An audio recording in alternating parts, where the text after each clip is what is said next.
Guys, today we will go through illustration 9. Illustration 8 तक तो हमने लास्ट लेक्चर में किया था. Now illustration 9. Illustration 9 की बात करें तो क्या बोला है? A and B are the partners in a firm sharing profit and loss in the ratio of 4:1. So A और B पार्टनर है और 4:1 में रेशियो ऑलरेडी शेयर कर रहे हैं. तो 4 + 1 5. So that will make 4/5 and 1/5. Okay? Then okay, C is admitted as a new partner for 1/4 share in the firm. Okay. C 1/4 share में admit किया गया है, तो C is a new partner. Then आगे क्या बोला है? A sacrifice 1/4 of his share. अब A कितना sacrifice कर रहा है? खुद का 1/4. 1/4 of his of है, that means multiply करना है, तो 1/4 of his, that means his मतलब A का कितना है 4/5. सो कितना हुआ 4 4 कट 1/5. सो A का sacrifice is given. A sacrifice is 1/5. कैसे आया? A sacrifice is 1/4 of his share. खुद के शेयर का 1/4, तो 1/4 multiply by 4/5, that will give 1/5. तो A का sacrifice है, तो A का न्यू मिल जाएगा. तो A is न्यू वो कैसे फाइंड करेंगे? तो sacrifice is equal to old minus new, right? Sacrifice we know that 1/5, old we know that 4/5, so new पता चल जाएगा. न्यू नेगेटिव है, यहां जाके पॉजिटिव हो जाएगा. 4/5 नेगेटिव 1/5. एलसीएम लेने की जरूरत नहीं है. 3/5. So as new is 3/5. अब देखिए A का न्यू आ गया, C का भी न्यू है, तो B का न्यू है, वो कैसे पता चलेगा? तो सिंपल हम लोग क्या करेंगे कि टोटल में से अगर A और C का माइनस कर दे तो जो बचा हुआ होगा वही A B का होगा. वो हमारे लिए शॉर्टकट होगा, वो आपके लिए एकदम आसान तरीका हो जाएगा. तो हम लोग क्या करेंगे? B share. तो B शेयर कैसे मिलेगा? टोटल दैट इज 1 माइनस ये दोनों का माइनस करेंगे, सो 3/5 माइनस 1/4. एलसीएम ले लेंगे तो 4 20 होगा LCM 5 and here it is 20. So क्या होगा? 20 minus 12 minus 5 whole upon 20. So that will give 20 minus 12 8 minus 5 3. So 3/20 is new share for B. So 3/20. Now making the denominator equal. तो यहाँ क्या हो जाएगा? Multiply by 4 और यहाँ multiply by 5. So 12, 3 and 5. 12/20, 3/20 and 5/20. So our new profit sharing ratio is 12:3:5. तो ये था आपका इलस्ट्रेशन 9. ओके, नाउ अब हम आगे थियरी देखते हैं गुडविल की. अब देखो कि अभी ये एग्जांपल ले लेते हैं. तो ए और बी पहले से पार्टनर थे. अब पहले से पार्टनर थे तो हम लोग ये गुडविल की थियरी एक्सप्लेन कर रहा हूं मैं, ठीक है? तो ए और बी पहले से पार्टनर थे. अब ए और बी पहले से पार्टनर थे तो उन्होंने बिजनेस को अभी यहां तक लाने में बहुत मेहनत की होगी, ठीक है? अब बिजनेस का प्रॉफिट है, ठीक है, वो भी अच्छा खासा आ रहा है. लेकिन अब क्या होगा कि सी आ गया पार्टनर में. अब उसको कितना मिला? तो 1/4 शेयर मिला प्रॉफिट में, और उसको तो बैठे बिठाए मिला, उसको कुछ मेहनत भी नहीं करनी पड़ी, अपने आप प्रॉफिट आ रहा है. वरना नया बिजनेस स्टार्ट करते हैं तो सी को मेहनत करनी पड़ती या नहीं करनी पड़ती? सी को ऑफ कोर्स मेहनत करनी पड़ती, तब जाके वो प्रॉफिट के स्टेज पे आता, ठीक है? अब इसको क्या है कि एकदम बैठा बिठाया मिल रहा है, ठीक है, उसको कोई मेहनत भी नहीं पड़ रही. क्यों? बिकॉज ए और बी ने पहले ही ये फर्म के ऊपर पार्टनरशिप में मेहनत कर ली है और उन्होंने प्रॉफिट अर्न करना स्टार्ट कर दिया है. उन्होंने प्रॉफिट इतनी मेहनत की कि प्रॉफिट के स्टेज पे आ चुका है, ठीक है? अब सी तो डायरेक्ट एडमिट हो रहा है, तो सी को कोई मेहनत नहीं करनी पड़ रही. तो ए और बी को सोचेंगे हमने यार इतनी मेहनत की, यहां तक हम लोग इतना अच्छा खासा प्रॉफिट अर्न कर रहे हैं, अब सी डायरेक्ट कोई कैपिटल लाके डायरेक्ट प्रॉफिट अर्न कर रहा है, हमारा प्रॉफिट लेके जा रहा है, तो उस केस में ए और बी डिमांड करेंगे गुडविल का और सी को देना पड़ेगा, ठीक है। सी क्यों दे रहा है ए और बी को गुडविल? उनकी मेहनत का, बिकॉज ए और बी ने मेहनत करके फर्म को यहां तक लाया है। So A and B will get the goodwill, goodwill के उनको पैसे मिलेंगे बिकॉज उनके मेहनत के जो उन्होंने गुडविल बनाई है बिजनेस की, उसकी वजह से ए और बी को गुडविल के पैसे मिलेंगे, ठीक है। और कौन देगा? सी देगा। तो सी विल ब्रिंग द गुडविल, तो गुडविल के पैसे लाएगा सी और वो ए और बी बांट लेंगे, ठीक है। तो ये होता है गुडविल, ठीक है। अब गुडविल की बात करें तो अब गुडविल किस तरीके से सी लाएगा? सी के अलग अलग तरीके हैं कि वो अलग अलग तरीकों से ला सकता है गुडविल, बिकॉज अगर न्यू पार्टनर है तो न्यू पार्टनर अलग अलग तरीकों से ला सकता है। उसमें सबसे पहला है when goodwill is paid directly paid privately by the new partner। अब क्या है कि सी है वो outside the firm that means privately, outside the firm पैसे दे रहा है, लेबर तेरे मेहनत के पैसे ए को दे रहा है, लेबर तेरी मेहनत के पैसे, ठीक है। तो उस केस में क्या होगा कि ए और बी को फर्म के बाहर पेमेंट मिल गया गुडविल का, उनको तो पैसों से मतलब है ए और बी को, ठीक है, चाहे वो फर्म में आके दे या तो फर्म के बाहर दे दे। अब फर्म के बाहर उसने प्राइवेटली पे कर दिया है तो उस केस में गुडविल की कोई भी एंट्री नहीं होगी। When goodwill is privately paid by the new partner, no entry will be given, no entry will be entered in the firm. Why? Because it is privately paid. अब A outside the firm उसने A और B को दोनों को पैसा दे दिया C ने, तो उस केस में पेमेंट मतलब उस गुडविल की एंट्री नहीं होगी, ठीक है। उनको तो उनके मेहनत की जो पैसा है उसको मिलने से मतलब है, ठीक है। तो उस केस में क्या होगा कि एंट्री नहीं होगी। When C has paid privately to the A and B, ठीक है।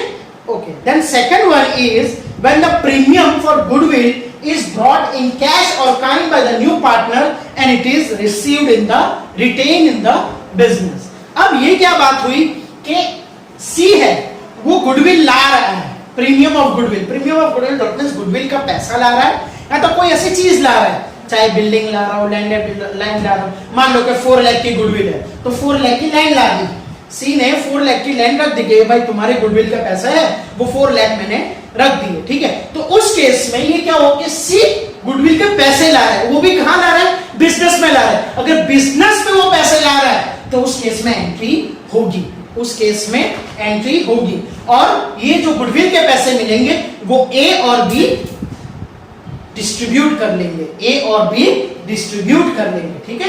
तो ये होता है when the premium for goodwill is brought by cash और काइंड, या तो वो कैश में लाएगा या तो वो काइंड में लाएगा, दोनों ही तरीके से अगर गुडविल वो लाता है सी तो वो डिस्ट्रीब्यूट कर लेंगे ए और बी, ठीक है। तो ये था आपकी, ठीक है। अब सेकंड पॉइंट के हम लोग एंट्रीज है, ठीक है। फर्स्ट पॉइंट की तो कोई एंट्री नहीं है because it is privately paid, it is privately paid, वो आउटसाइड द फर्म पे कर दिया तो फर्म में कोई एंट्री नहीं होगी, ठीक है। लेकिन यहां जो है when the premium when the goodwill is brought by the new partner in cash और kind, it is distribute in the old partners, ठीक है। तो उस केस में क्या होगा कि वो रिकॉर्ड होगा बिजनेस में, बिकॉज वो बिजनेस में ला रहा है इसीलिए, ठीक है। तो एंट्री क्या होगी? सबसे पहले तो first entry is cash and bank account debit to premium for goodwill, मतलब गुडविल के पैसे ला रहा है, चाहे कैश में ला रहा हो, अगर लैंड में ला रहा हो तो लैंड लिखेंगे, बिल्डिंग में ला रहा हो तो बिल्डिंग लिखेंगे, मतलब कोई भी चीज वो ला रहा है, असेट ला रहा है या तो कैश ला रहा है, तो उस एंट्री क्या होगी? Cash account debit, asset account debit to premium for goodwill. तो हमारी एंट्री क्या होगी? कैश अकाउंट डेबिट या तो असेट, अगर वो असेट ला रहा हो तो टू प्रीमियम फॉर गुडविल, ठीक है। तो ये होगी फर्स्ट एंट्री हमारी, ठीक है। अब सेकंड एंट्री क्या होगी? तो जो प्रीमियम फॉर गुडविल है वो कौन डिस्ट्रीब्यूट कर लेगा? ए और बी, ठीक है। प्रीमियम फॉर गुडविल कौन डिस्ट्रीब्यूट कर लेगा? ए और B, that is old partner. तो प्रीमियम, ओके, सो वही प्रीमियम फॉर गुडविल होगा, तो प्रीमियम फॉर गुडविल को ये हम लोग डिस्ट्रीब्यूट कर देंगे प्रीमियम फॉर गुडविल को डिस्ट्रीब्यूट कर देंगे, तो इसको क्रेडिट था तो आप डेबिट करेंगे, account debit to old partners, old partners, और वो भी सैक्रिफाइस रेशियो, सैक्रिफाइस रेशियो, ठीक है।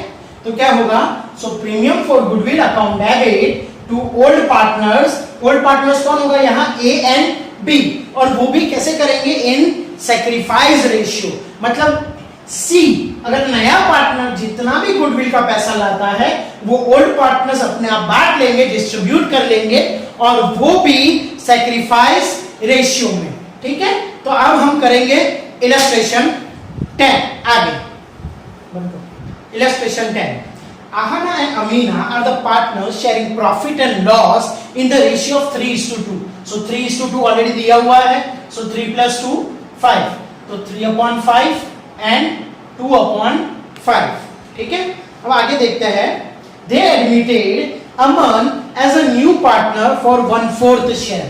So अमन को न्यू पार्टनर है वो, और उसको कितना दिया है, 1/4 शेयर। अभी आगे कुछ भी नहीं बोला है, तो आगे क्या बोला है, the goodwill of the firm is valued at 1,20,000, मतलब कुछ भी नहीं बोला है, मतलब रिलेटेड टू शेयर्स, अब कुछ भी नहीं बोला है, तो क्या होगा कि जो ओल्ड रेशियो होगा वही न्यू रेशियो हो जाएगा, लेकिन रिमेनिंग के बाद, लेकिन रिमेनिंग के बाद, ठीक है। तो सबसे पहले हमें सैक्रिफाइस रेशियो फाइंड करना होता है, एडमिशन में हमें सबसे पहले न्यू रेशियो फाइंड करना होता है, और उसके बाद सैक्रिफाइस रेशियो फाइंड करना होता है। तो सबसे पहले हम सैक्रिफाइस रेशियो फाइंड कर लेंगे, तो remaining for Aahana and Amina, तो टोटल कितना है 1, उसमें से अमन को 1/4 दे दिया, अगर अमन को 1/4 दे दिया तो बचा हुआ किसका होगा, आहाना और अमीना का, ठीक है। तो 1 minus 1/4, मतलब 1 टोटल में से अगर नया शेयर निकाल दे तो जो होगा वो आहाना और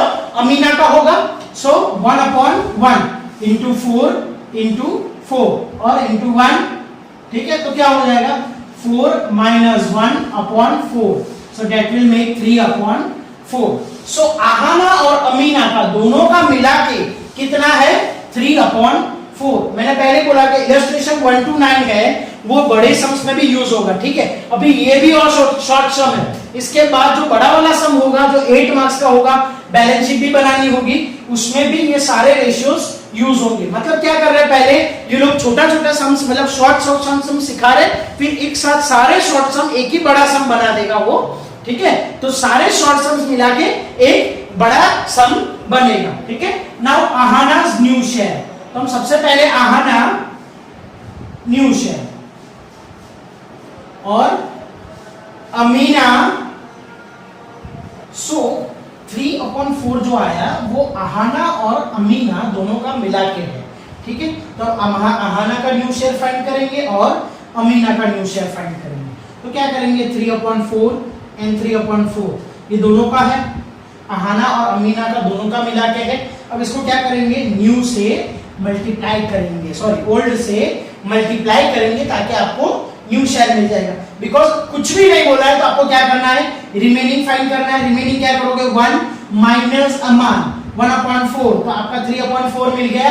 अब 3/4 है वो आहाना और अमीना का दोनों का है और उसमें भी कुछ नहीं दिया है, तो हम लोग क्या करेंगे, ओल्ड को ही कंसीडर कर लेंगे। सो 3/5 and 2/5, so 3 3s are 9/20 and 6/20, तो क्या करेंगे, तो ये 9/20 एंड 6/20, राइट। और अमान का कितना, 1/4 ऑलरेडी दिया हुआ है। अब डिनोमिनेटर सेम करेंगे तो यहाँ 5 मल्टीप्लाई कर देंगे, सो हमारा बेसिकली जो न्यू रेशियो होगा वो क्या होगा, 9/20, 6/20 एंड 5/20, ठीक है। तो ये आ गया आहाना, अमीना एंड अमान। 9:6:5, सो 9 + 6 15 + 5 20, तो वो भी सही है, ठीक है। तो ये आ गया नहीं। अब हम लोग क्या फाइंड करेंगे, सैक्रिफाइस रेशियो, बिकॉज जो प्रीमियम फॉर गुडविल जो नया पार्टनर लाएगा वो सैक्रिफाइस में डिस्ट्रीब्यूट होगा, old partners in sacrifice ratio. तो हम लोग क्या करेंगे, old partners, old minus new. So this is old and this is new. So old minus new हमें sacrifice मिल जाएगा, ठीक है। तो हम लोग sacrifice फाइंड करेंगे, तो sacrifice is equal to old ratio minus new ratio. अब आहाना sacrifice, अब आहाना sacrifice तो old 3/5 minus new 9/20, denominator same करेंगे, एलसीएम लेंगे 5 और 20 का, सो मल्टीप्लाई बाय 4, सो क्या हो जाएगा 12 minus 9/20, so that is 3/20. Okay, now Aman sacrifice, so Aman sacrifice, so Aman, तो अमन के अमन नहीं, अमीना, अमन का तो फाइंड ही नहीं हो सकता बिकॉज अमन का तो ओल्ड दिया हुआ ही नहीं है, अमन इज अ न्यू पार्टनर, सो अमीना के फाइंड करते हैं, तो अमीना का ओल्ड, अमीना का सेक्रीफाइस फाइंड करें, तो old is 2/5 minus new is 6/20, so multiply by 4, तो 8 minus 6 2/8 minus 6/20, so that is 2/20. So basically Aahana और अमीना का सेक्रीफाइस रेशियो क्या आया 3/20 and 2/20, so 3:2, 3:2. अब हम आगे देखते हैं, तो आगे क्या बोला है,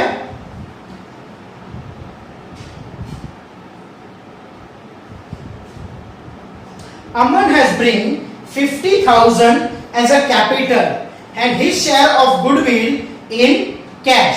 ठीक है, तो goodwill of the firm is valued at 1,20,000. So goodwill की वैल्यू क्या है 1,20,000. तो सबसे पहले goodwill की वैल्यू फाइंड करेंगे, तो 1,20,000 दी हुई है, उसमें से अमन शेयर फाइंड करेंगे, बिकॉज जो गुडविल की वैल्यू है वो टोटल है, पूरे फर्म की है, लेकिन अमन कितना देगा, तो खुद की शेयर का ही देगा, ठीक है। तो अमन शेयर इन गुडविल, तो अमन का शेयर कितना है 5/20, 9:6:5 है ना, तो 5/20 मल्टीप्लाई बाय गुडविल, तो गुडविल की वैल्यू कितनी दी हुई है 1,20,000.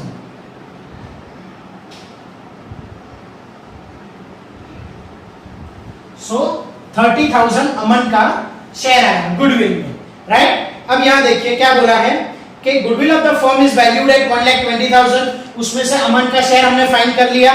अमन 50,000 कैपिटल ला रहा है एंड गुडविल का उसका कैश में ला रहा है, तो गुडविल कितना है अमन का 30,000, सो 50,000 और 30,000 80,000 ला रहा है ना अमन 80,000 ला रहा है, 50,000 कैपिटल का एंड 30,000 गुडविल का।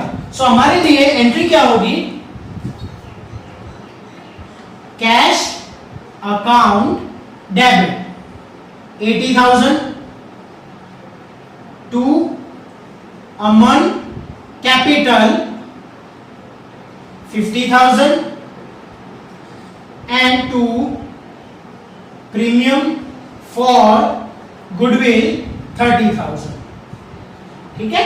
अब वो कैपिटल तो ठीक है, लेकिन जो प्रीमियम फॉर गुडविल है उसको हम डिस्ट्रीब्यूट करेंगे old partners in sacrifice ratio. So हम लोग क्या करेंगे, प्रीमियम फॉर गुडविल, इसको राइट ऑफ करना है, तो इसको क्रेडिट किया था तो अब डेबिट करेंगे, तो premium for goodwill account debit 30,000 to Aahana capital and Amina capital, to Aahana capital and to Amina capital. अब आहाना कैपिटल, तो आहाना कैपिटल और अमीना कैपिटल कौन से रेशियो में जाएगा 3/20 एंड 2/20, तो हम लोग क्या करेंगे कि ये दोनों को कंपेयर करना है, तो कौन सा रेशियो होगा, डिनोमिनेटर सेम है तो 3:2 रेशियो होगा।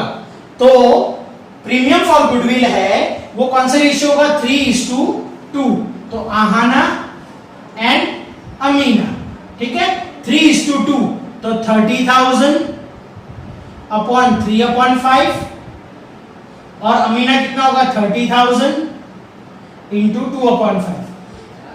3:2 कैसे आया, डिनोमिनेटर सेम है तो हम लोग को तो ये और ये इसी को ही कंपेयर करना है, तो इसको कंपेयर करें तो 3:2 हो गया।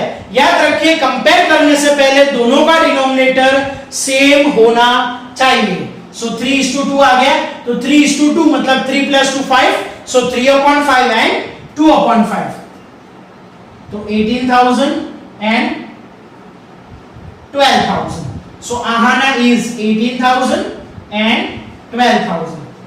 सो ये था हमारा इलस्ट्रेशन 10।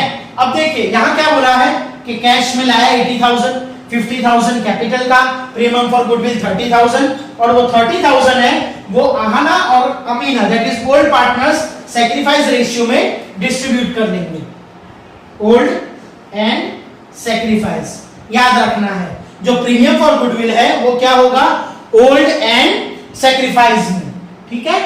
तो आपको सबसे पहले new profit sharing ratio find करना है, फिर new profit sharing ratio find करने के बाद सैक्रिफाइस फाइंड करना है, फॉर अमन का जो नया पार्टनर है उसका गुडविल का शेयर फाइंड करना है, और उसके बाद जो एंट्री आएगी वो लिखनी है, और उसके बाद जो प्रीमियम फॉर गुडविल है वो ओल्ड पार्टनर सैक्रिफाइस रेशियो में डिस्ट्रीब्यूट करना है। तो ये था आपका इलस्ट्रेशन 10।